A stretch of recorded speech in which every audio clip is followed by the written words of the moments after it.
Monsieur Cornet Moulumba, bonjour. Bonjour. Voilà, vous êtes acteur politique. Vous avez certainement entendu ce que les opposants réunis à Bruxelles ont déclaré. Comment vous avez accueilli cette déclaration? Écoutez, en toute sincérité, je crois que nos amis sont en train de torpiller le processus électoral. Ce faisant, ils font exactement ce que veulent les puissances étrangères. Parce que si ils torpillent le processus électoral, qu'est-ce qui nous reste? Quelle autre voie avons-nous? La rue? Les armes? Qu'est-ce qui nous reste? Donc, je pense que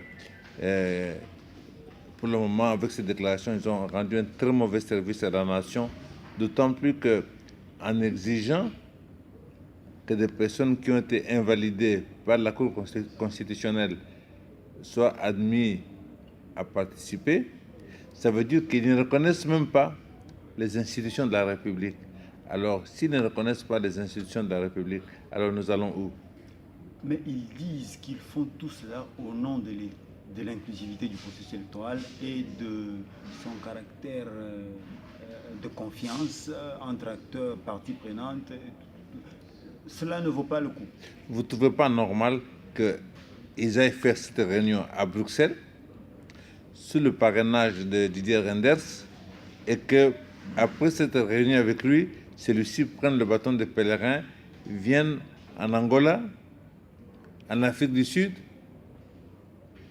pour défendre leur position. Et je vous rappelle aussi que c'est Didier Reynders qui avait organisé le conclave de Genval. Ils ont choisi Bruxelles parce que Katumbi étant là-bas, elles ne pouvant pas rentrer au pays. C'est ce qu'ils ont avancé comme raison. Ça, c'est ce qu'ils ont avancé comme raison. Expliquez-moi qu'est-ce que Didier Reynders est en train de faire dans plusieurs pays d'Afrique où partout il passe, c'est pour parler des élections RDC. Expliquez-moi qu'est-ce qui fait que Didier Reynders va partout.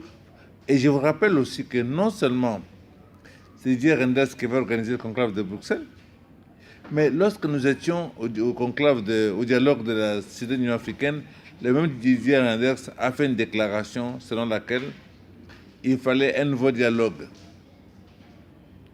Et ce nouveau dialogue a eu lieu au centre interdiocésain. Donc, voilà que des personnes qui prétendent à la présidence de la République démocratique du Congo vont volontairement se mettre au service de puissances étrangères pour que ces puissances étrangères les installent au pouvoir dans notre pays. Et si on les installe, c'est pour le bien du Congo ou bien pour le bien de ces puissances étrangères? Dans la déclaration, ils disent vouloir la confiance, l'inclusivité du processus, le nettoyage du fichier électoral, et aussi l'apaisement, la décrispation avec le retour de ceux qui sont... Est-ce que tout cela, c'est pas pour le bien de la République? Mais comment voulez-vous que ce soit pour le bien de la République? Parce que lorsque les personnes ont été invalidées par la CENI, que ces personnes jouent le jeu démocratique et vont introduire leur recours auprès de la Cour constitutionnelle. Cette Cour constitutionnelle, le sommet de la justice, notre justice, qui se prononce pour les uns en confirmant l'invalidation, certes, pour d'autres en les revalidant. En droit, vous avez ce qu'on appelle la vérité judiciaire. C'est-à-dire que lorsque la justice s'est prononcée en dernier ressort, tout le monde s'incline. C'est ainsi que vous avez des gens qui ont été condamnés à mort. Après tous les recours, le sommet de la justice a confirmé leur condamnation. Ce qu'on appelle la vérité judiciaire exprimée. Par exemple, peine de mort, et la personne est exécutée en fonction de cette vérité judiciaire. 10 ans, 15 ans après, l'autre vérité éclate. Et celui qui avait tué se dénonce. On a déjà exécuté au nom de la vérité judiciaire. La vérité judiciaire permet la paix civile. Lorsque vous remettez en cause la justice, il vous reste quoi? Il nous reste quoi? Il nous reste la violence, il nous reste la rue. Et ceux qui sont derrière eux, ceux qui les soutiennent, qui organisent ces rencontres de Bruxelles, jouent la carte de dérapage. Parce que si vous observez bien, vous verrez que ces dernières années, ces autorités belges, excusez-moi, vous ne voyez pas défiler ici. C'est-à-dire, quelque part, ils sont en train de voir que les choses sont en train de leur échapper parce que vous avez de grands acteurs, nouveaux acteurs qui arrivent, nous, notamment la Chine. Alors, leur problème est de placer leurs marionnettes à la tête du Congo pour continuer à garder les commandes. Toute la question est là. Le reste, là, sont des prétextes qu'on avance. On avait dit que Kabila présente le dauphin. Pas de troisième mandat. Kabila se retire et présente un dauphin. Et du coup, on veut de nouveau bloquer. Et j'avais dit qu'on va continuer à bloquer tant que ces gens n'auront pas réussi à nous imposer leurs hommes. Mais Didier Reynders n'a pas préparé cette réunion. Il y avait que les 6 opposants et les leaders des partis d'opposition qui se sont réunis là-bas. Comment vous voyez la main de Didier Reynders derrière cette réunion? Moi, je suis acteur politique. Ça fait 38 ans que nous sommes dans ce combat. Nous savons ce qui se passe. Vous croyez que... Est-ce que Didier Reynders a participé au conclave de Bruxelles, de Genève? Non, il n'a pas participé officiellement. Mais quand ils ont terminé, ils lui ont apporté les conclusions. Vous vous souviendrez que les gens qui sont partis à Bruxelles, ils ont obtenu leur visa en 24 heures. Le visa a été donné, les billets, tout le monde est parti là-bas. En 24 heures, c'était fait. Le service qui s'occupait de l'intendance à Genval, c'était le personnel du ministère des Affaires étrangères. Vous devez comprendre, mes chers compatriotes, que la Belgique, notre ancien colonisateur, ne pèse en Europe, dans ce monde occidental, que parce qu'elle a la main sur le Congo. Et que pour rien au monde, elle ne supporterait de perdre la main sur le Congo parce qu'elle n'aura plus rien à dire.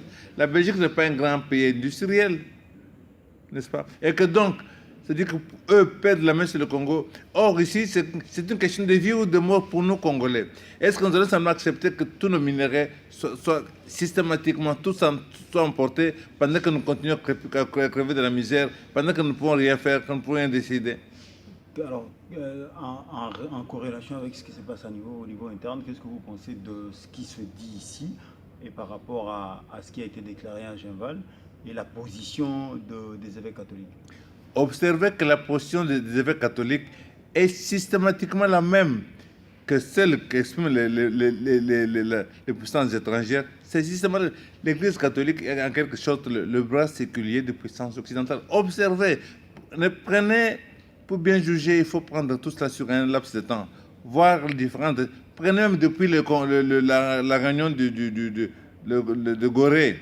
Observez, même avant d'ailleurs, observez les différentes attitudes que prennent les évêques catholiques.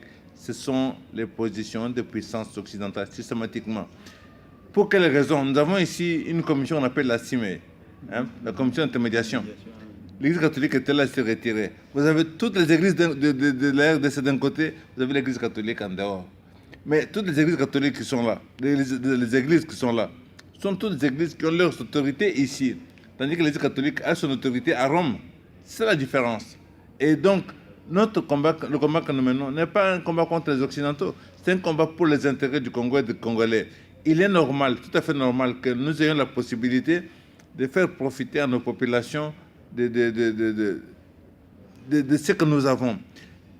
Je suis moi-même du Kasaï, la capitale mondiale du diamant, comme on dit. Allez voir dans quelles conditions les Kassaïens vivent. Et pendant ce temps, par tonnes et par tonnes, le diamant du Kasaï est emporté.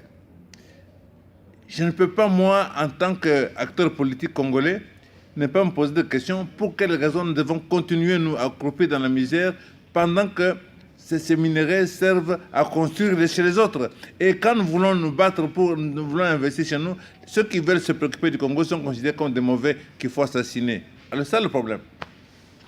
Dernière question, qu'est-ce que vous pensez du communiqué rendu public hier par le gouvernement congolais désapprouvant la position de certains gouvernements des pays frontaliers par rapport au processus électoral en RDC? Je suis en train de parachever un document.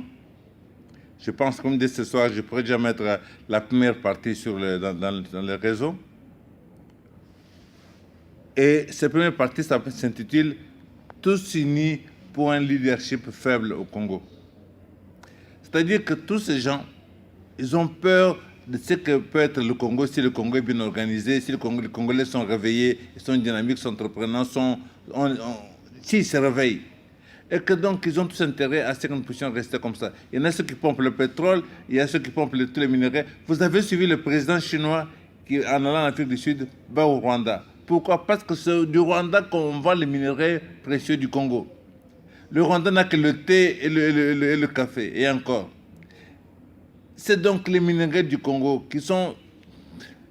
Vous savez, les FDLR, combien de fois les avez-vous entendus attaquer le Rwanda? Les ADF Nalou, combien de fois vous avez entendu attaquer l'Ouganda? Ce sont tous des prétextes. Ces gens-là sont en train d'organiser les pillages. Et on paye ces gens pour qu'on continue de piller. Tous ces pays étrangers ont intérêt à ce que nous puissions rester en position de faiblesse, comme ça, ceux qui vivent. Si on contrôle les minéraux de l'Est du Congo, qu'est-ce que va faire le Rwanda? Le Rwanda a quoi? Aujourd'hui, on vante le Rwanda partout. Mais on vante le Rwanda parce que ce sont les minéraux du Congo. Ça fait que les minéraux du Congo qu'il construit. Vous comprenez? Donc, je veux seulement dire que la position exprimée par le Congo, oui, elle est bonne, mais elle n'est pas suffisante. Nous devons suffisamment armer la partie est de notre pays pour protéger nos intérêts. Vous ne pouvez pas chez vous à la maison avoir un coffre-fort avec plein d'argent sans protéger, avec des richesses sans les protéger. Nous devons avoir une armée puissante, 2 ou 3 millions de personnes, pourquoi pas, parce que nous devons protéger, défendre le Congo. Donc, je pense que la déclaration du gouvernement, elle est bonne, mais elle n'est pas suffisante. Et le gouvernement doit lancer un appel à la mobilisation des Congolais, tous les